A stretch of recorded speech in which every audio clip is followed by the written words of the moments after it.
Μας ζητήσετε να σας δείξουμε πώς εφαρμόζουμε το εξάρτημα των χαλιών στον ατμοκαθαριστή μας. Πάμε να το δούμε μαζί.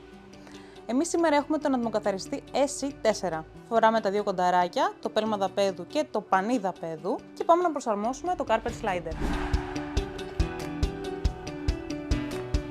Όπως θα δείτε και στη συσκευασία, είναι συμβατό με όλα τα μοντέλα της Kercher, το SC2, το SC3, το SC4 και το SC5. Μέσα περιλαμβάνει και οδηγίες. Παίρνουμε το πέλμα και κούμποσα. Και με αυτόν τον τρόπο πατάμε τη σκανδάλη και φρεσκάρουμε το χαλί μας.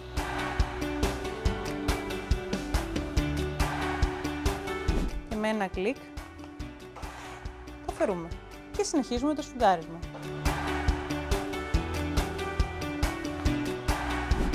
Βρείτε το carpet slider όπως και τα υπόλοιπα εξαρτήματα των ατμοκαθαριστών στο site μας kleenex.gr και μην ξεχνάτε, για οποιαδήποτε απορία γράψτε μας κάτω στα σχόλια.